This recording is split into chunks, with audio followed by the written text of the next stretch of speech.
So I haven't planned out the timing of this. We'll see how this goes, and definitely interrupt me with questions if you have any. So here's a brief outline. I'll just start where I come from and what I know and why I was invited here by Ariel.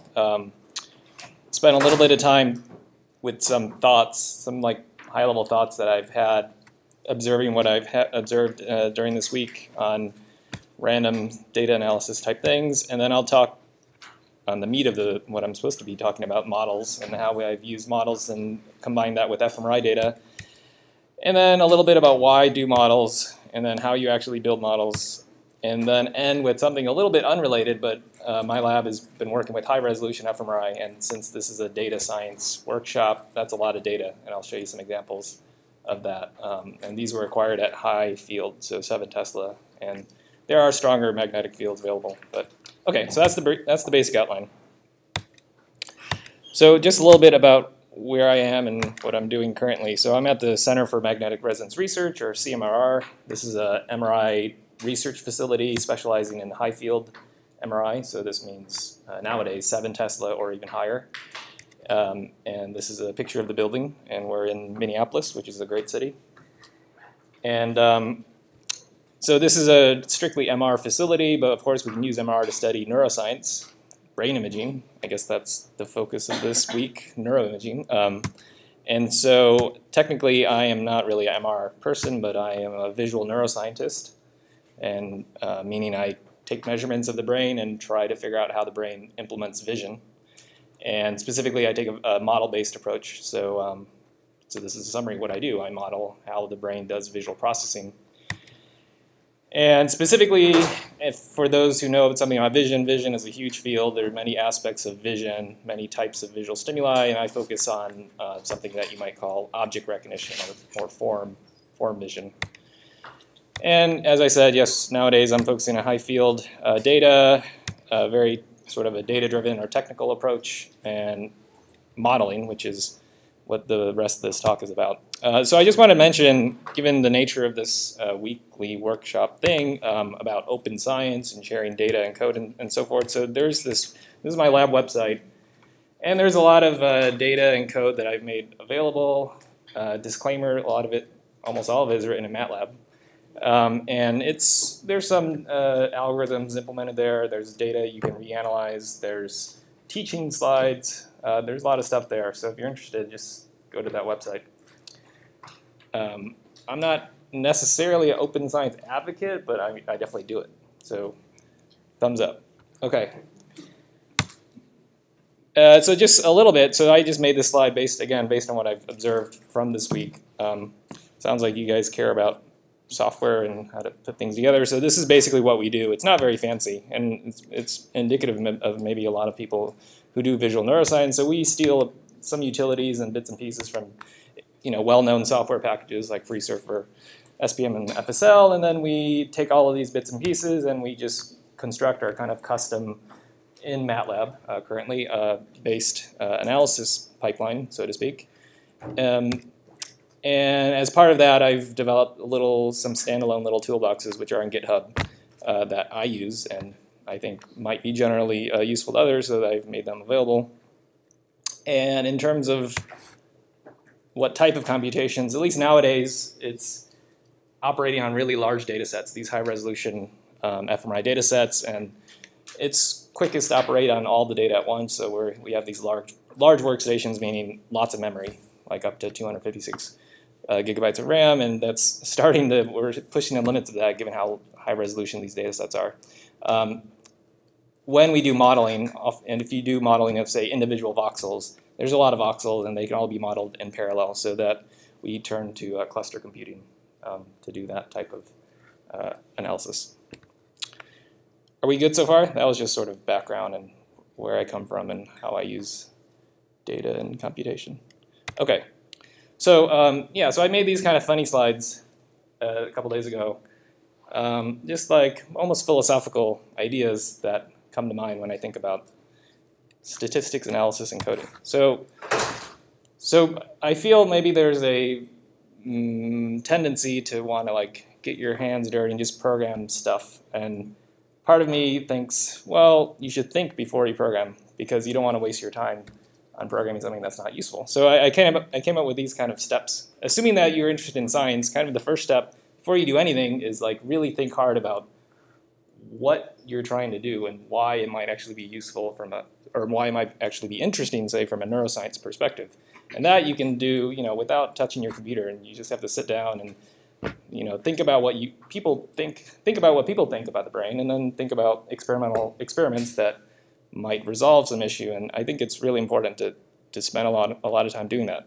And let's say you have an experiment and you have some data, and before you even touch the data, I think the next step before actually doing any work is to think really hard about the proper way to analyze your data. And I put this in bold. Let's just call this statistics. Statistics, let's say, tell you, like, given certain assumptions about what you think your data are like, what are some optimal ways to treat and conceptualize that data. And I think that's really important before you start implementing anything.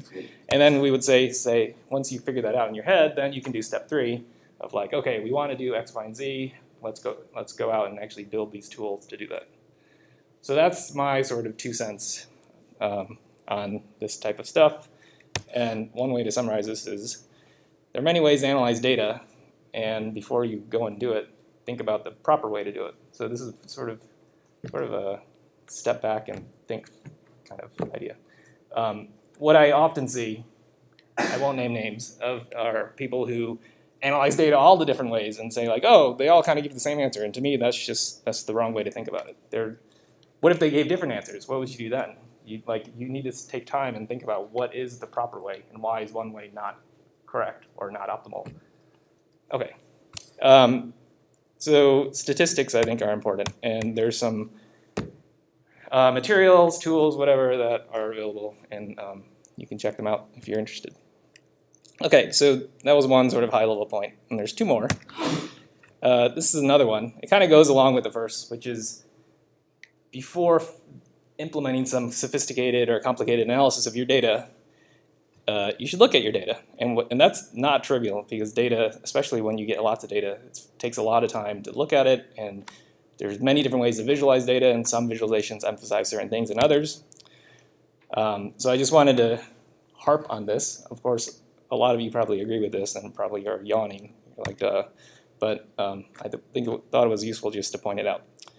So I just want to show you a simple example. This actually comes from, and the second point here is data exploration is not really something you can implement automatically and do on large scale, because there's, as I said, there's infinitely many ways to visualize data, and you don't want to implement infinitely many data analyses.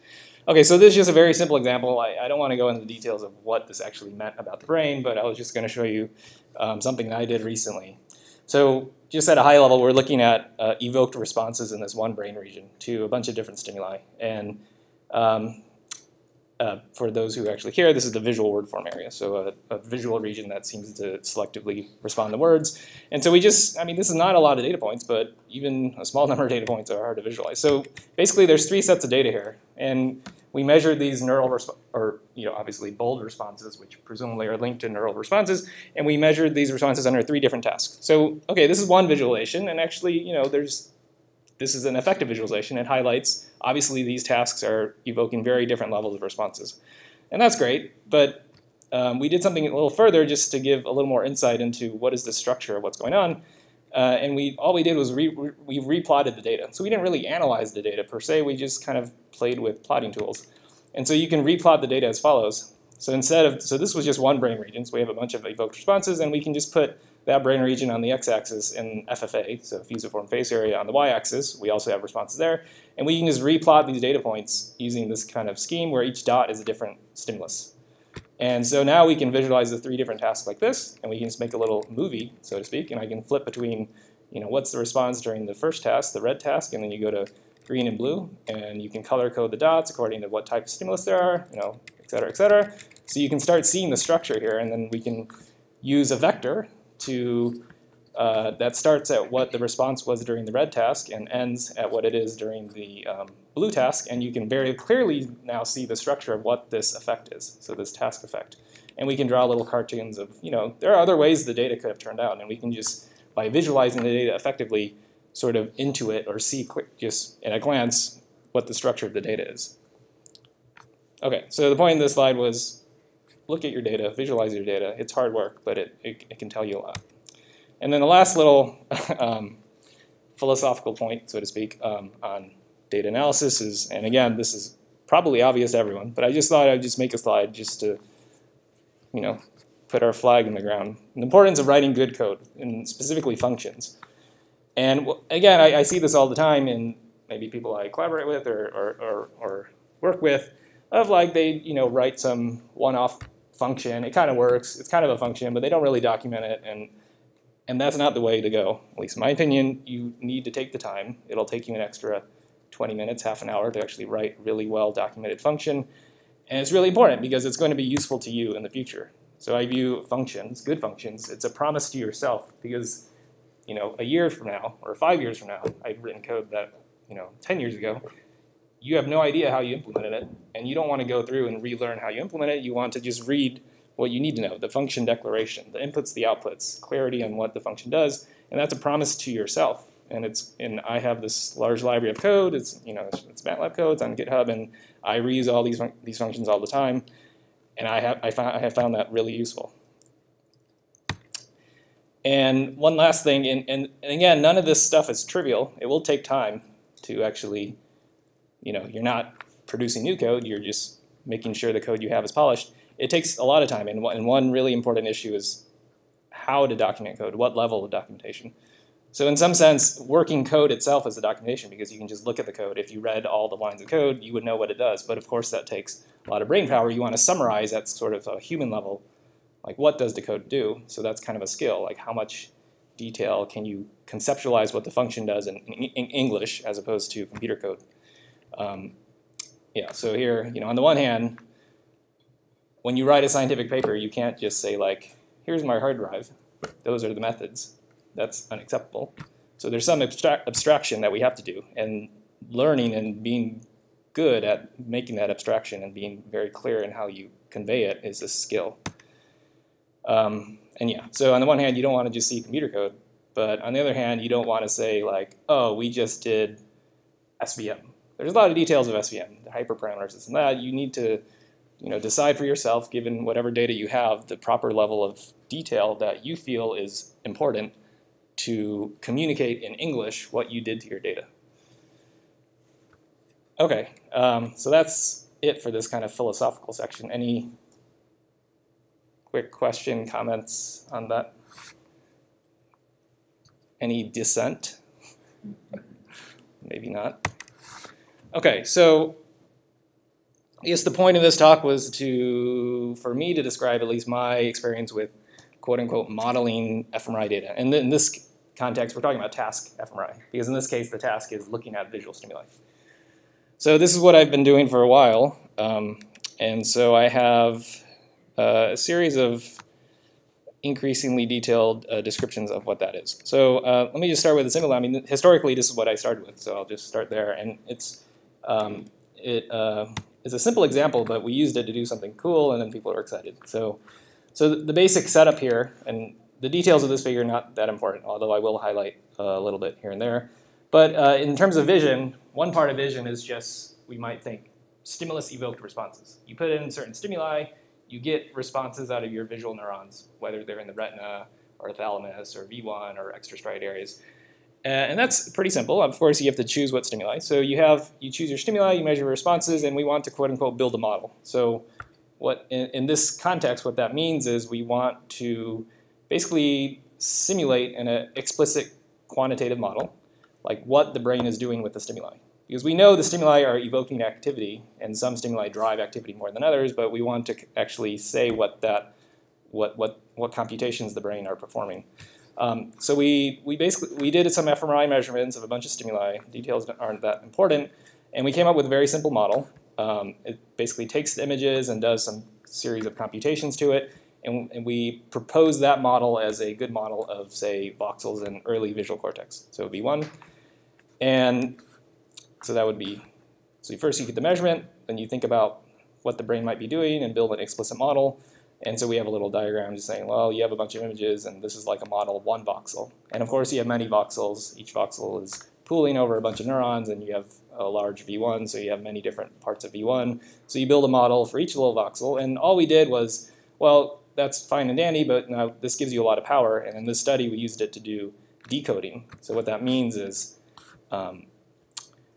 given some brain activity, so that's depicted here, so we just put in a new image, get your measurement, and you see all this brain activity.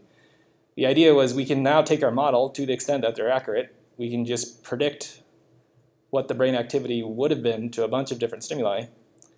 And then if all we observe is the brain activity, if we have a good model, we can just guess or decode that, aha, it must have been this stimulus. Again, this is all reliant on having a predictive model. Once you have an accurate model of what the brain is doing, a simulation of the brain, then you can use that model as a stand-in and do this type of brain decoding. So this was just a very, I know it was quick, but just an example of what you could do if you have accurate and predictive models of how the brain works. So a little bit of more detail on this. Again, this is vision. I know not everyone does vision, but you need to know a little bit something, otherwise what I'm saying is gibberish.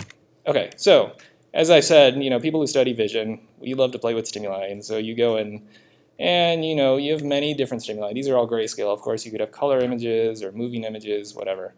And a lot of studies are just saying, well, we think this brain area is representing this type of stimulus, so we just choose different stimuli and kind of probe with these stimuli. And if we observe strong neural activity, so to speak, tuning curves, then we get excited and we start thinking about how the visual system is organized, blah blah blah. So that's great. So different stimuli are driving responses to different levels, and effectively we want to build a model of this. Again, I'm kind of repeating myself, but we can use this little schematic. So you choose carefully different stimuli that you might want to measure responses to, and you might observe some data here. And so really all we're doing is, in this context for visual representation, we're building a computational model that can take these images and perform some computations to produce the responses we observe. So it's really a simulation of what the brain does given our measurements of the brain. And here I'm just putting some cartoon. Of course, you can put whatever mathematical or computational operations you want in the middle here.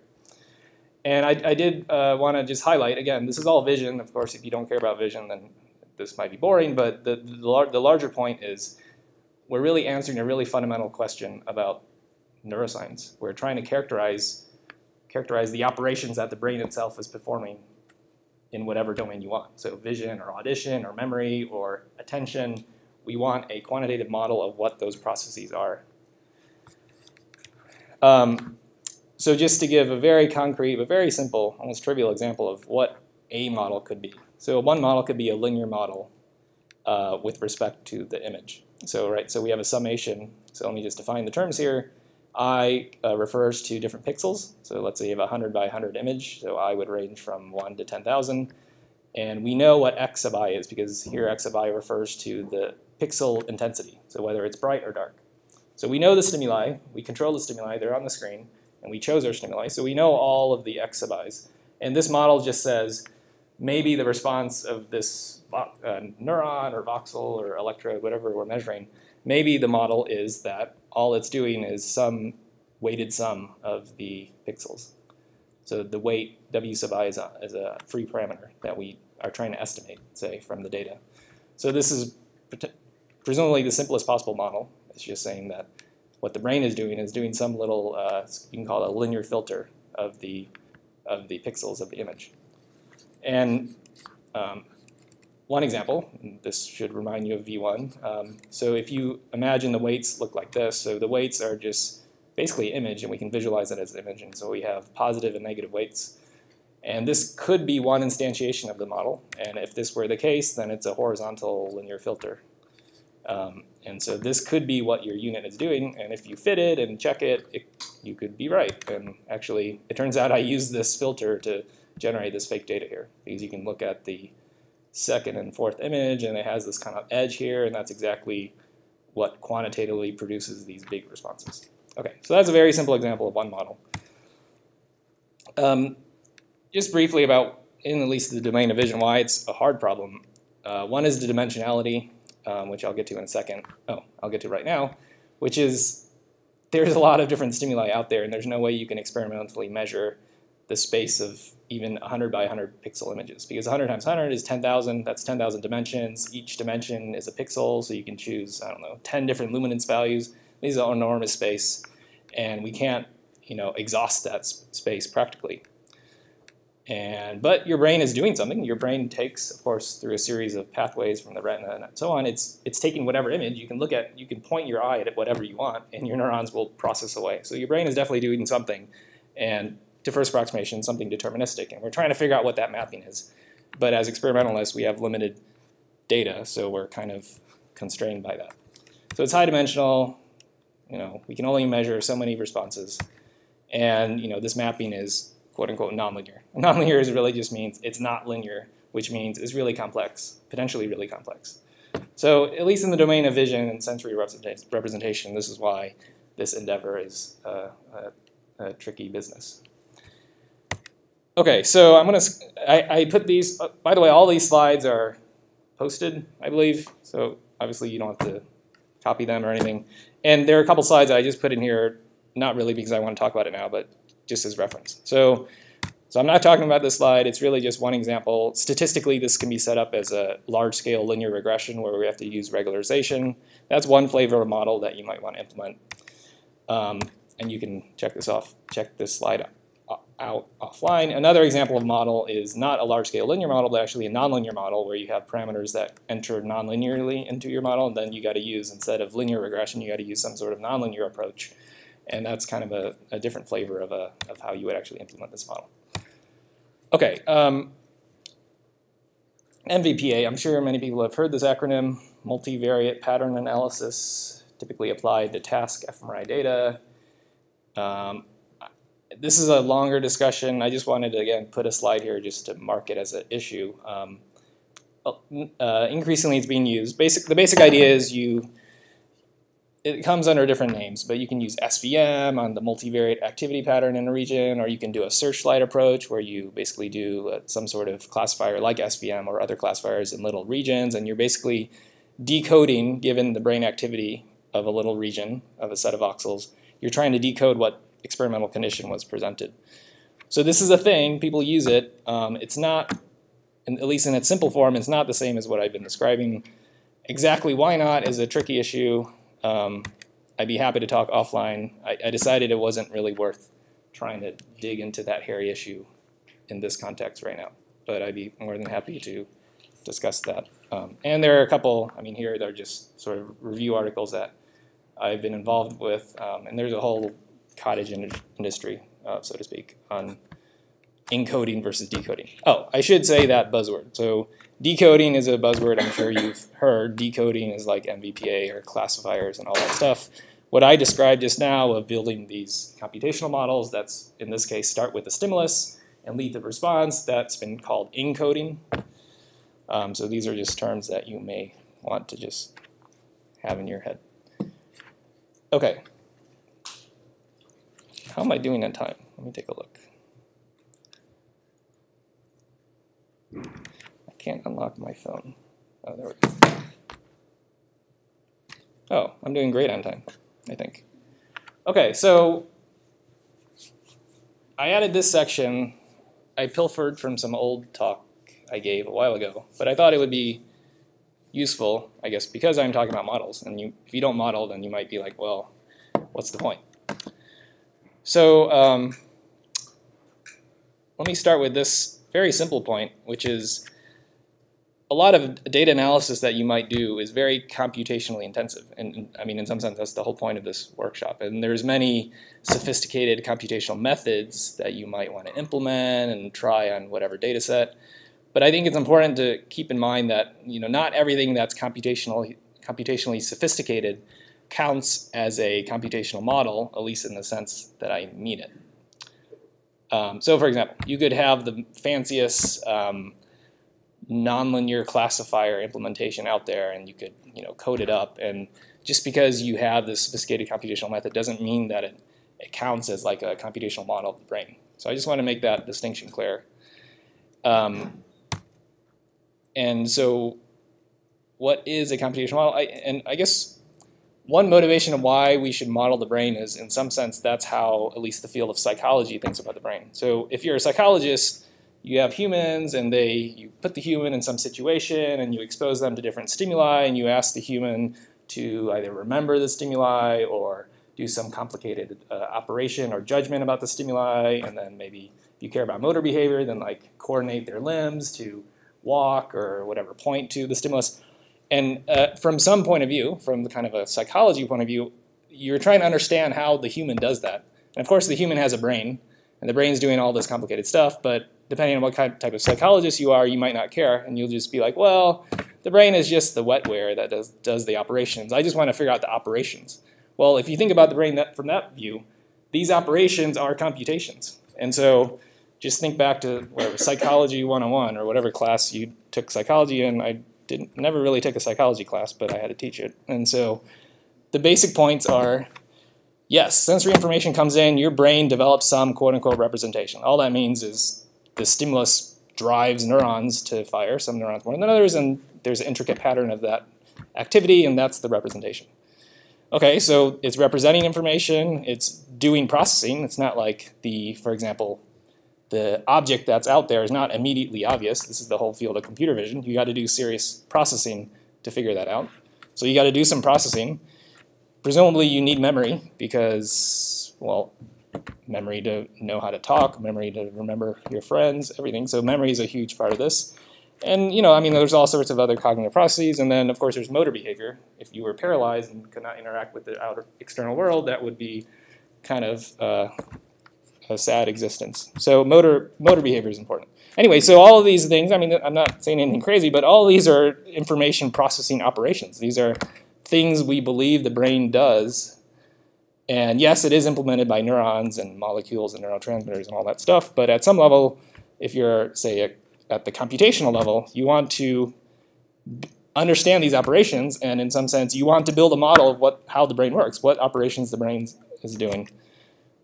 So I guess my argument is, at some level, we are all trying to be computational modelers. It's just in our day-to-day studies, we may not be, because data are complex and you get caught up with this and that problem. So again, going back to vision, so at the very beginning of the talk, I was just talking about representation. So it's just like stimulus comes in and drives responses. And that's actually maybe just this bottom arrow. And that's like a whole field in and of itself, because it's very complicated. There's many different visual areas. But that's just one nugget of the puzzle, because it's not just that the stimulus comes in. I have this little arrow to mean like, well, your brain computes on itself. You can call this attention. So if you set up your brain to ignore this incoming stimulus, then you're like thinking about, you're paying attention to your music. You're not actually using vision, or you're concentrated on your code and not focused on the music, whatever. So there are processes just beyond the stimulus representation, and we can label all of those as, say, attention. So that's another set of processes. And then ultimately there's quote unquote perception, or doing something, some behavioral outcome of getting all this representation. So it's not like, what's the point of having the stimulus representing your brain if you don't do anything with it? And so there's more than representation, and so all of these, and of course there's more than what I put here, but all of these little arrows and operations, they're all going on in your brain. And in principle, we want to characterize those things. We want to understand what those things are. Okay, so that's kind of one motivation of why I do all this modeling work. Assuming you buy that, then there are other interesting ways that models are useful, and maybe this is more at the practical level. So one way is they help you describe and summarize your data. Maybe that's obvious. Let me just give it intuition. You can easily obtain, hundreds, thousands, 10,000 data points on a thing. Whatever system you're studying, you can get a lot of data. And personally, I can't keep more than like 2 numbers in my head. So if I see 100 data points, I will sit there for like an hour. But if you have an accurate model of what this thing is, the system, and suppose that model only has like 1 or 2 parameters. Like, it's a very simple model. It's like, oh, we got all this data, but actually all the data are a reflection of some simple phenomena, and that understanding what that phenomena is the model. And so once you know what that model is, then you can summarize these hundreds of data points in like one thing. So you don't have to think about the messy data and all these complicated data points. You can be like, ah, I figured out what this thing is doing. It's this one thing, and it's hopefully a simple model. So there's some function, some utility of a model in the sense of summarizing data. And in practice, and again, this draws upon some visual studies I've done, but if you can summarize a complicated set of measurements in like 1 or 2 numbers, then you can do, from a practical standpoint, some useful stuff. So suppose you study 10 subjects, or 100, or 1,000, and you derive like a useful number that summarizes the model of that subject. Well, now you can just compare that one number across your 100 people. Instead of, an fMRI data set will give you hundreds of thousands of numbers, and you don't want to compare hundreds of thousands of numbers across 1,000 subjects, like it just blows up. But if you can summarize what a subject is doing, presumably accurately, you want an accurate model, then it gives you a very practical tool, because now you can take that one parameter and say like, oh, do these groups of people differ in that parameter? Or does this parameter that I've summarized for a subject correlate with whatever, behavior, genetics, whatever else you want to do. So there's a nice summary component to what models give you.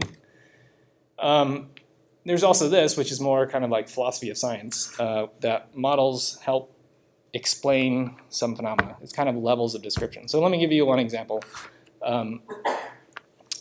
These are the first 2 examples that came to mind. So imagine you're Hubel and Weasel, and you're measuring from a V1 neuron, and you show it, a picture of your, or whatever, you actually show it like an edge of a slide, and you're like, oh, it fires, and then you show another stimulus, and at this point you have no idea what it's doing when you show it to your iPhone, although they don't have iPhones, and you turn it a little, and all of a sudden it fires, and then you obtain all of these observations, and you get really excited, but we don't really have the underlying explanation of what is it doing, and then once you realize that you can describe what this neuron is doing with a very simple idea that it's basically a linear filter if you're in a simple cell. So it's really just doing like one simple computation. It's taking, the part of the image in one little section of the image, and it's basically doing a weighted sum with some oriented filter. Like, the idea is now you can explain all of these different observations, the iPhone response, the slide response. You can just appeal to one mechanism. In this case, it's more of a computational mechanism that explains all of these phenomena.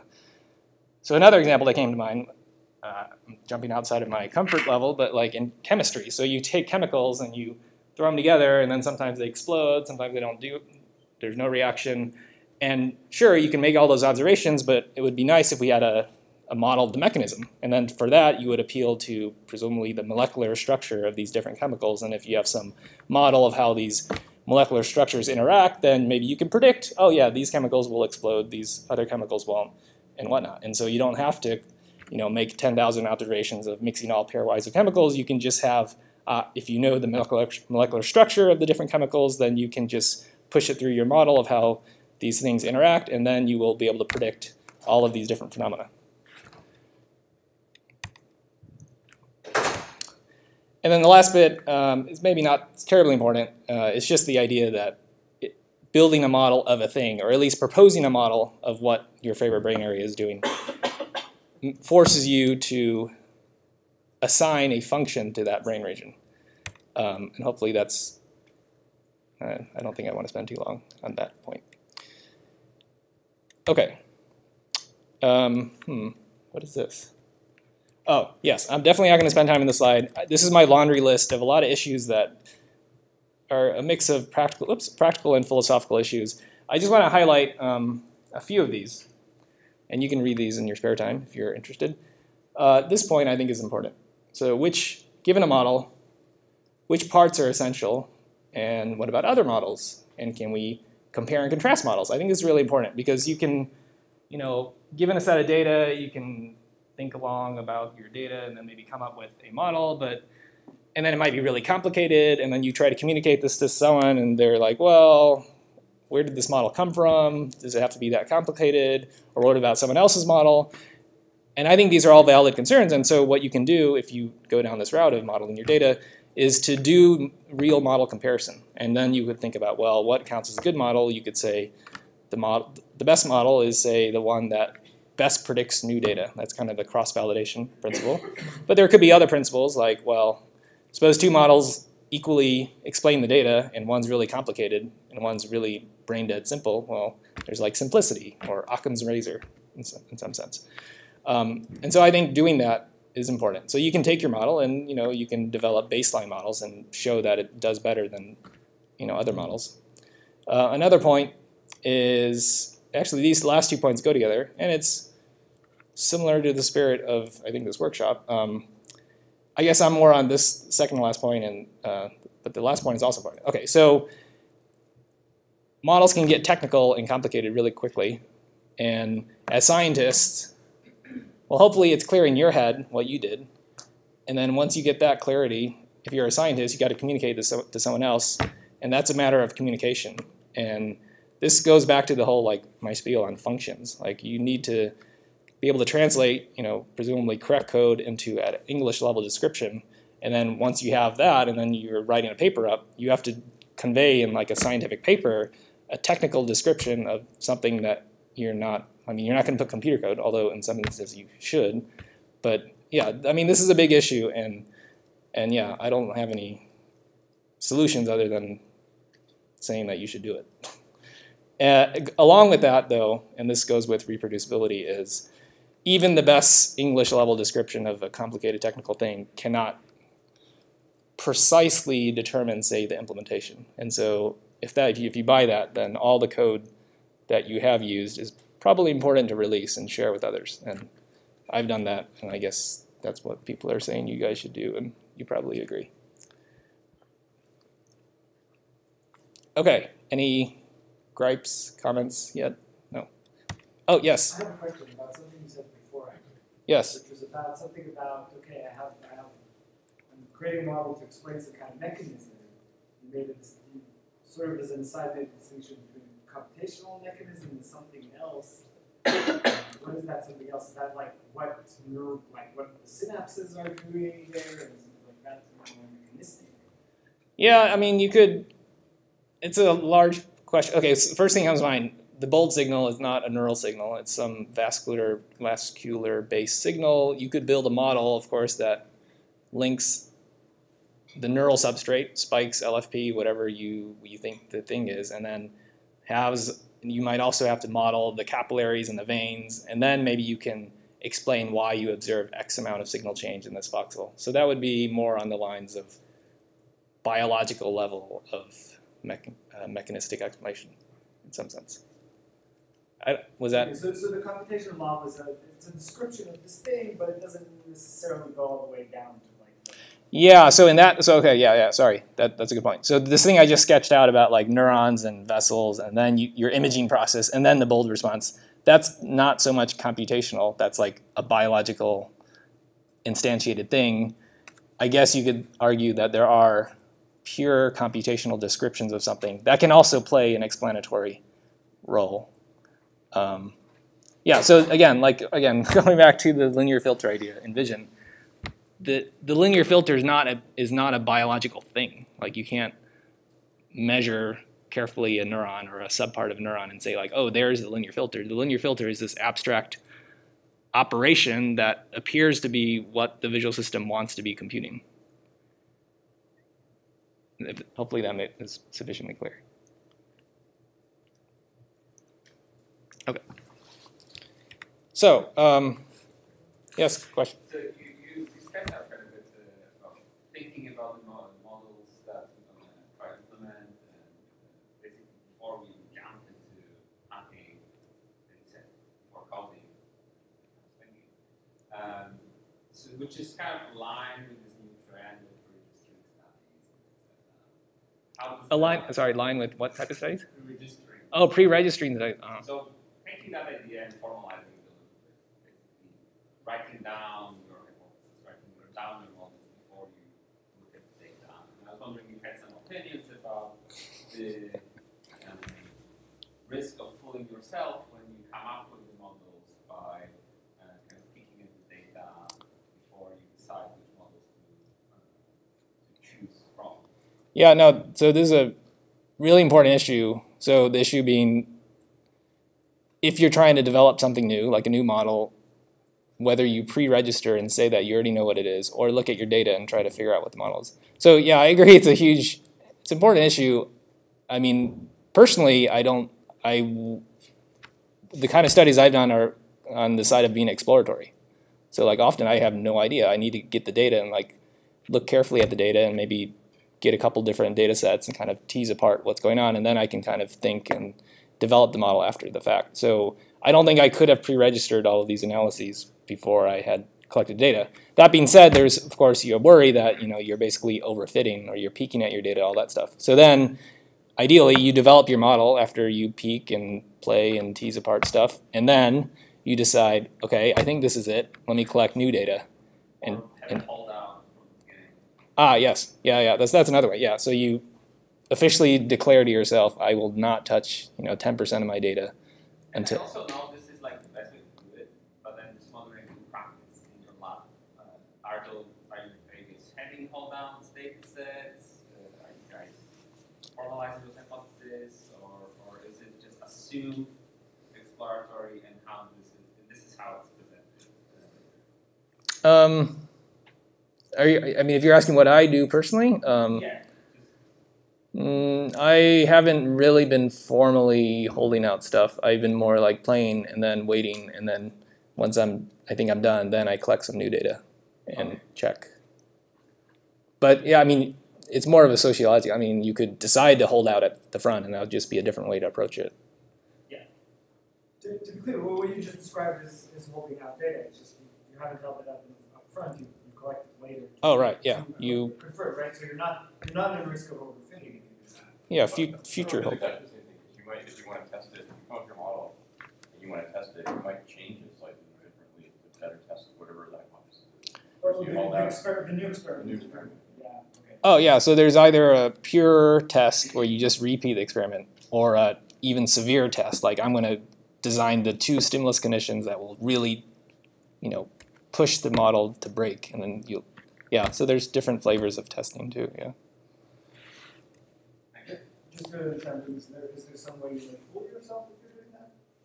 No, not at all. But just the biggest survey is how often people commit to those practices, because you finish, you have a model, and now you acquire the same data or almost the same data, just to make sure that the model works and you haven't overfitting. That's an expensive thing. Like it just costs dollars. So I don't think many people actually do that. So I was just the important thing is the model is only useful if you can actually predict something. Yeah. Because that's it. You just like, describe it. You say, okay, I got this, whatever it is.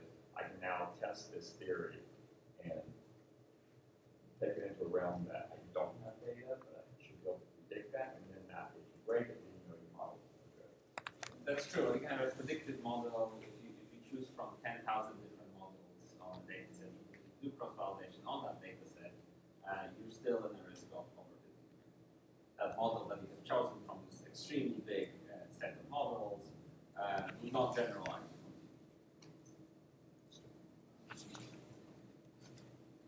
All right, I think we're okay on time.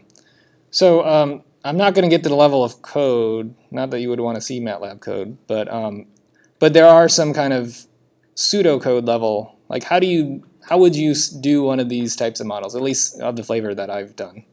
So I came up with this little diagram, and I think should be pretty clear. I tried to simplify it, to the point where it's crystal clear. All right, so this is sort of a representational experiment. So we're just choosing stimuli and measuring responses. That's all we're doing. So here I chose some stimuli, and these are just made up data. So you go in and you make your measurement of brain responses, presumably, using whatever technique.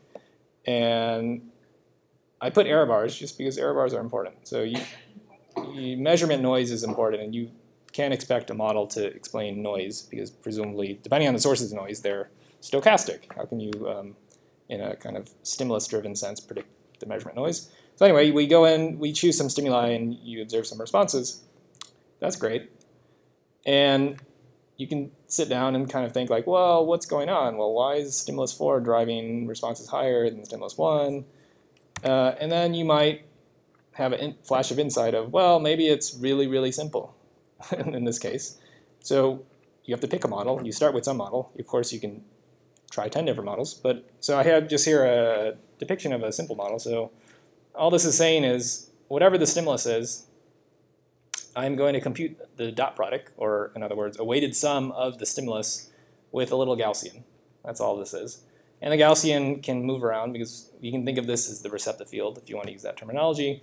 And it can move around. It has an x and y parameter because the x coordinate, the y coordinate of the center can move around.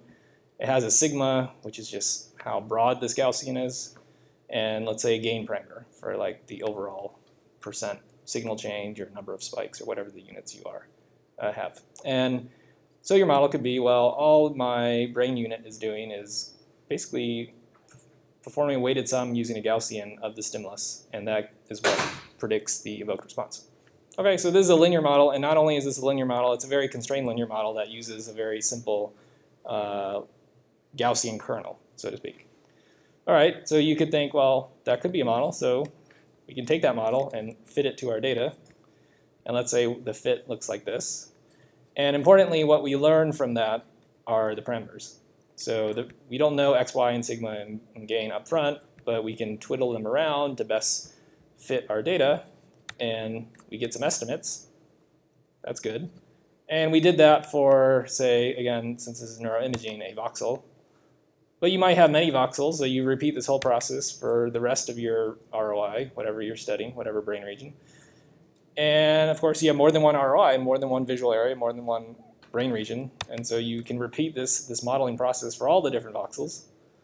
And then you can already do some interesting comparisons of like, maybe this brain region is different from this brain region with respect to some of these constraints. So maybe ROI1 has smaller sigmas than ROI2, so you do some post-hoc comparison, like to summarize, how are the parameters? Are they different across these ROIs?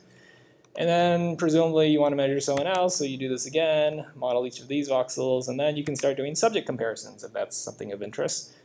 And then if you find some differences across subjects, you might be interested to say like, oh, subject 2 was different because of whatever, behavior or some brain damage or something funny about subject 2, so you can do that.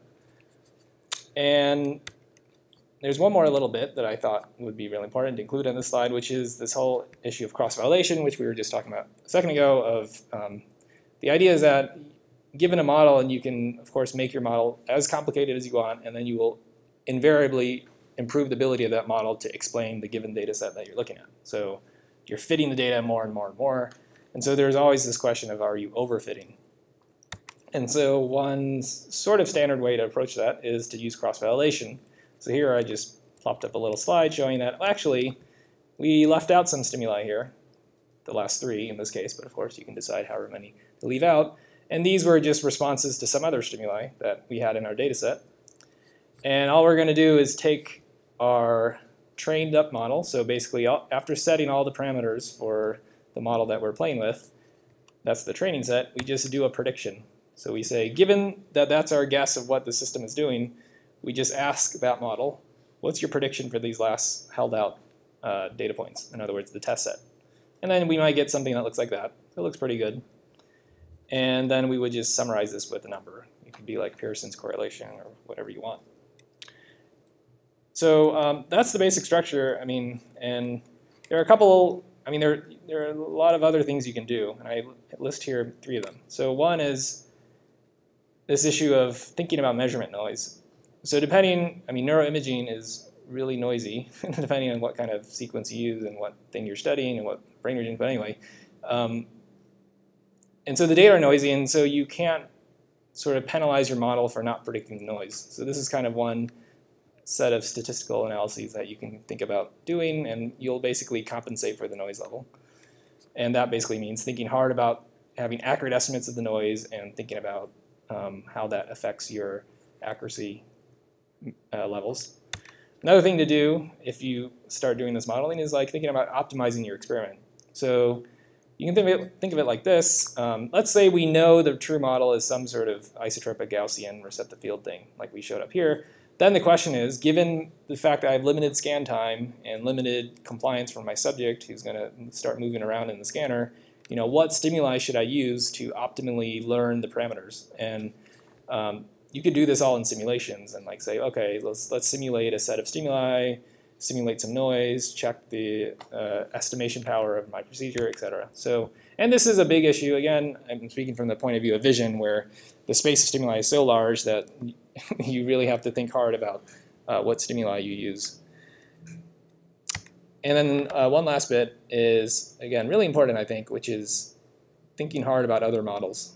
Because unless your model is brain dead simple, someone might complain and say, like, well, what about this other model published by so-and-so 10 years ago? Like, maybe that already explains this data. Or what about a much simpler version of your model that you just, like, hack out most of it? Like, these are important questions to ask. And ideally, you would take your data and, like, directly test a bunch of plausible models and show that hopefully one of them is the clear winner. Okay. So of course there's no code here and no statistics even, and I don't have time to go into this, but there are some materials I have online that you can check out. And it's basically just regression in different forms and non-parametric techniques to assess error bars and so forth. So if you're interested in that, check that out. And then lastly, there's this little slide of, like, hopefully this was pretty simple, like this, just like this basic idea is simple, but it can get complicated really quickly. And I just list here, I'm not going to go through all these, all the various issues you start to have to face if you go down this route of modeling. And the first three we already briefly talked about, like thinking about the noise level and how that affects your accuracy and choice of stimuli, and how you like, you may not have a model that explains your data. Then the question is, like, what do you do? Well, you got to think about a better model, and that there's no, like, recipe for doing that. You just have to sit there and think. Okay, so that kind of ends the modeling part. I was going to end with some quasi-fun stuff at the end. Any questions, I guess, to address now? We can, of course, talk offline on whatever your long question are. Any short questions? Oh, there's Russ. Hi, Russ. Hey. You said that you went out and said multiple models and showed that there's one that's a clear winner. I wonder, in your experience, how often the clear winner is a very clear winner? Yeah, maybe not sometimes. I don't know. But even if it is sometimes, it totally depends on your domain. So the fact that in my crazy visual studies, like, this did not. Yeah, I mean, in the end, it's going to be a function of. Actually, this is an important point. It's going to be a function of how much data you can collect, how many conditions you can collect, because what's going to distinguish models is more and more conditions. So, like, changing the level of attention or stimulus, or changing the cognitive load, or and you would like to test all the conditions, but you're limited by time, and you're limited by signal to noise. So yeah, there's no, I don't know. I mean, you have to scan longer. You have to design better control of your subjects. I guess I was thinking more along the lines of, if you find that there are a few models that all seem to be doing equally well, probably Occam's razor would say choose the most parsimonious. But does it? So that's really my question: is do you end up having to make sort of arguments when you publish your work to say, I think this is the best model and it's doing just as well as these other ones? Or have you generally always found that there's one that by some sort of okay. Well, I guess I have two thoughts. Yeah, that's a good question. I mean, if you're asking about my experience, it has been rare that there's been testable other models for the data set that I've been looking at. So I haven't really been faced with this problem.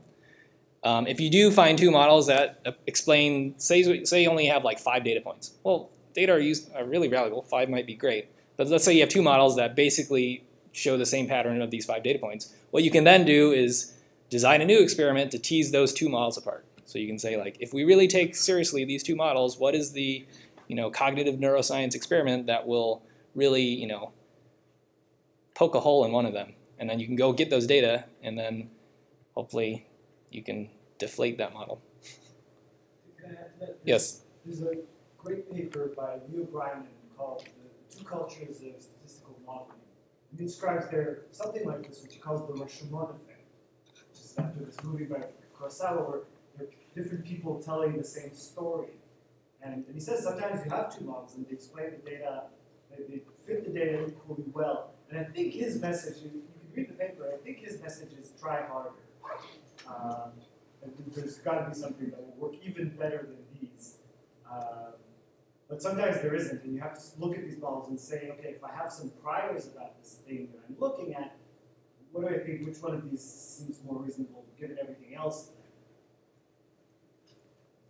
Yep. Yeah, I really like the idea of the model comparison tools. And I guess one thing that's interesting that you mentioned that I don't feel like has been as formalized as well in the community is about model comparisons of regions, so the specificity of the computation by region compared to another region. I feel like people typically just fit the model to that and see does it fit better than no model or something, but not that the region is better than another region. And I think if you keep following ecological regions, like what people discovered in neuropsych a long time ago, which is you would have to design a task that shows both of them that differentially does a double dissociation. Yeah, region comparison I think is, well, so okay, I'll speak from my experience in the visual world. There's lots of different visual areas, at least, and yeah, actually it's exactly what you said, that a lot of visual areas do very similar. Like if you look at the response of a V1 and V2 neuron, they're very similar, and or even at the voxel level, and like the same model kind of works for both regions to some degree. So yeah, it is a important thing to think about. I mean, it's like kind of a deep point of like, does the brain actually form quote unquote modules, or is it kind of doing slightly different things from different regions to different regions? And given fMRI gives you potentially the whole brain, there's a lot of work to be done because you could model every single region in a given experiment. Okay, so I think I'm okay. I'll just spend maybe 5 minutes on basically some pretty pictures. So, so what we've been doing at high field is getting really, quote unquote, high resolution. And by high resolution, I mean 0.8 millimeter measurements. So there's a lot of pre-processing details. I mean, this has nothing to do with modeling. This has to do with MR and what type of data MR is. And we've hacked together a little bit of FreeSurfer, a little bit of custom MATLAB code, some choice of protocol, this and that and this and that. And nothing really to take home from here other than there's some pretty pictures. So let me just show you what type of data you could be getting. So this is like a standard medium resolution, 2.5 millimeter isotropic at 3T, which is kind of the standard nowadays. I believe this was from Stanford. And this is a random slice. It's not the same slice orientation, but it's just qualitative here. And so this is a 0.8 millimeter isotropic image. It is, for those who know something about MR, it's still gradient echo, so that is good because we can do gradient echo really fast with limiting SAR energy deposition. And our TR is a little bit slow, but actually I think it's pretty good. So we can achieve this level of detail, and as you can just look at, it's not totally noisy. So that's good. So there's some hope that we can get even more data, more information about whatever we're studying here, I guess the brain.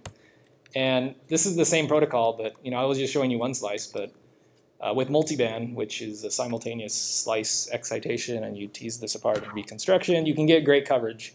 And this is like one volume.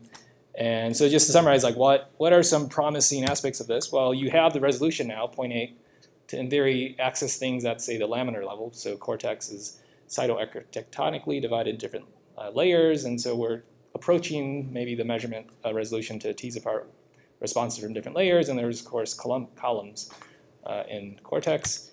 And then, as you can see from this image, we get good coverage. It's not whole brain. We could push it to whole brain, but you'll have to give up on TR, so then that's a trade-off.